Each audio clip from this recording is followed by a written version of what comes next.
Ladies and gentlemen, it's a Ford 8N tractor. Now, I'm not personally a fan of the Ford 8N. I know they're versatile, they're easy to get on and off, they're quite maneuverable, but in my experience, at least in commercial applications, these things wear out pretty fast and they need to be rebuilt a lot. It's probably fine if you're just gardening 5 acres or something like that, but if you're doing 10 acres a year, plan on rebuilding it once a year, at least in my experience. This one right here belongs to my dad. My dad's at the age now where he needs help with heavy lifting. He needs a tractor, something versatile, easy to maneuver, something easy to get on and off, and he's not a farmer, so this tractor works out perfectly for him. He just bought the thing for $1,000. Apparently the guy bought the tractor for parts, but it was too good to part out, so he just decided to sell it.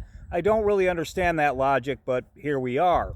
So the question today is, how do I make the 3-point hitch go up? Let me tell you how this conversation went. How do I make the 3-point hitch go up? Apparently the PTO has to be moving, but if I engage the PTO, it's going to drill a big hole into the ground. Well, apparently that's going to have to happen.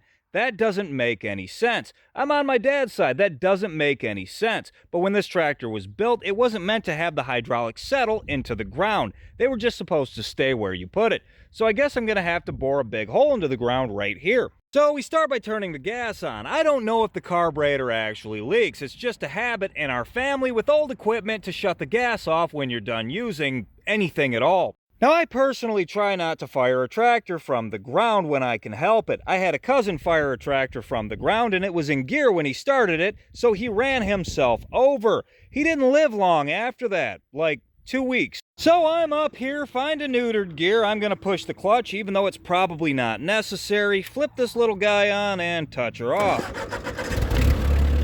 It's alive. With my foot on the clutch, I'm going to throw this lever right here for the PTO. There. Let off the clutch and it should be drill, baby, drill. There we go. I'm gonna grab this PTO lever. It ain't working. Oh, there it goes. Yay!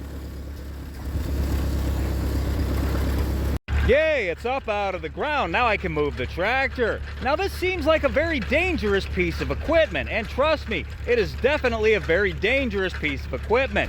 You don't want to touch something like that. That's just not the kind of business anyone should be involved in. No matter how much I complain about these little Ford 8Ns, there's no arguing the fact these little guys drive nice. I don't think any new tractors with power steering drive as good as these things do. They're just nice. Now, if you're looking for a tractor like this in every single way, except for without the junky Ford flathead engine that when left to sit loses oil prime, then blows itself up upon starting before regaining that oil prime, I suggest a Ferguson. It's exactly the same tractor except for it has a nice overhead valve Continental 4-cylinder on there. It's a much better piece of equipment. Exactly like this, different engine. Way better tractor. In my next video involving that little Ford 8N, we're going to try to understand how to attach this hydraulic front end loader. Yay!